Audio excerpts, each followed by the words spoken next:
I am Savvy Mike, and this is Savvy Reviews, and this is our episode 5 spoiler review of Pluribus. And the title of the episode, I believe, is Got Milk. Now, this is going to be heavy spoilers, so if you haven't watched episode 5 or any of the previous episodes of Pluribus, I would suggest you do that. This is a really good show, and it's a good water cooler show. It's a lot to talk about. It's sometimes a lot that happens, especially in this episode. I'd say the last few episodes, not much happened, but it was still intriguing, still some things to bring up, still some things to talk about as far as the plot is going.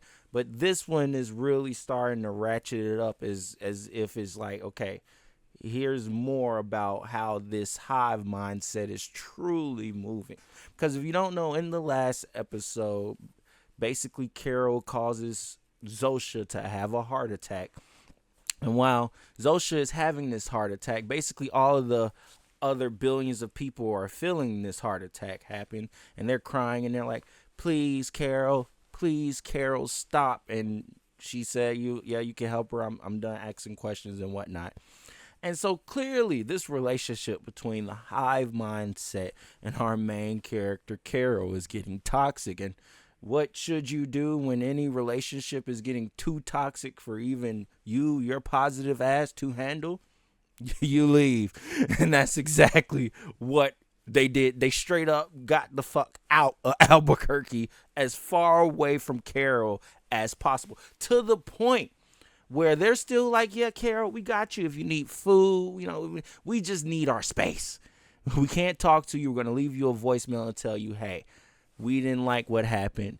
And so to keep this relationship as healthy as we possibly can, we're going to need some space from you. And they just moved the whole town out. So they moved the whole town out. They cut all the lights off, and some wolves come through and they start tearing up Carol's trash. And she goes and threatens to handle them with a golf club. Nothing truly happens. They scurry away. But these wolves do come back, and something important to the story does happen when they do come back. So we'll get to that in a minute. But so far, so good as far as my enjoyment of this episode. I was enjoying this more than the last episode we watched, the 4th episode, Please, Carol. Although that ended really good, it really was just more of the same, kind of showing us how the hive mindset moves and how they'll move mountains to help the people that aren't joined to them. So it was still basically paint by numbers with that.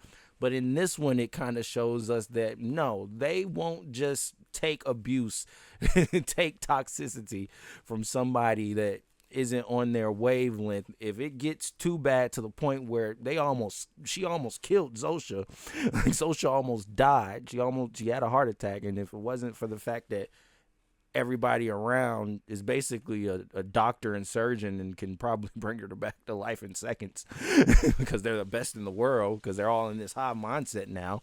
So if it wasn't for that, then yeah, Zosha would have died and they would have lost one, and clearly they're very attached to him. And so this does come back around in this episode. Carol, she's not talking to the high mindset, and the high mindset is talking to her. She's leaving voicemails telling them what she needs. They're basically sending a drone in and dropping shit off, picking up her trash with the drone and whatnot. Pretty interesting to see how they move when things get toxic. But out of nowhere, a phone call comes in. Carol thinks it's them, calling to talk to her. It's not them. It's another person that's like her, basically. And it's the Indian lady that we ran into with the son that has joined the hive mindset. And basically, when Carol did all that shit with Zosha, she made all of 4 billion of them cry around the world. And so the Indian mom called Carol, cussing her out. She was like, why did you make them cry? Like, what is your problem?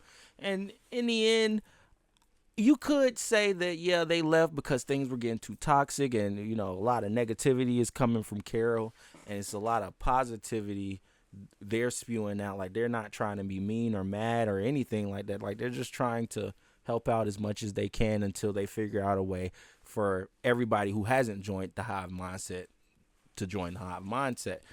So at the end of the day, Carol made her son cry. She cussed him out. she cussed Carol out. She let her have it. And you do start to wonder, did they leave Carol alone because things were getting too toxic, or is because she was starting to come too close to some answers. And in this episode, one thing leads to another. She opens a recycle bin, sees a whole bunch of milk cartons in it, and then she goes to a recycle dumpster and sees a whole bunch of milk cartons in it, and she says, "Oh, they love their milk." And so she figured out how to get a carton with some liquid in it, or no, she was at what happened? Either way, she got some powdery stuff. It wasn't no, she went to the factory that it was being produced because they left. So they're not watching, like they're watching Carol still through the drone, but they physically don't have eyes on her at all times. So who knows at what point do they miss seeing her kind of snoop around. So she starts snooping around. She goes to the factory.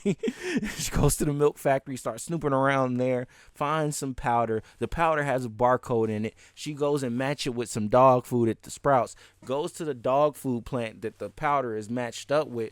Walks into it. It's basically very cold in that bitch. It's frozen. And then she walks into a freezer, opens a bag, and then and then the episode ends. And then with the wolves do come back, and I thought it was a poignant point to make because, you know, as time is going on, she did properly bury her loved one, but at the end of the day, you know, she didn't really protect them because she didn't think it would be any predators or savages out there to come for her. So the wolves, not only did they come for the trash, they came for the dead body in her backyard, unfortunately. And so Carol had to get active and scurry them away again. And then she went and built something on top, basically to show that love the people that you love, you should take care of them, not only while they're alive, but while they're dead too.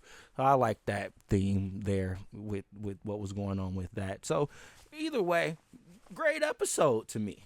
A lot of questions weren't answered, no, but we're getting somewhere. The plot is thickening. It didn't feel paint by numbers. We weren't just seeing how the hive mindset moved to make everybody happy. I'm sure we're going to get back into that, but now things are happening. Carol is discovering more things. She's investigating, and like I said, it is an interesting question to ask at this point. Did they just dip on her because she was being too toxic and one of them almost died because she was trying to get answers out of them? Or is she coming too close to those answers? And they're like, yeah, let's just get away from her. Let her do whatever the fuck she wants to do. We'll still take care of her until we figure out how to get her to forcefully be joined into this happy unity that we have going on here. So who knows? Either way, I'm still interested and intrigued. And like I said, this was better than the last episode. Let me know what you think about Pluribus episode 5, Got Milk, in the comments below. As always, I am Savvy Mike, and this is Savvy Reviews. Peace.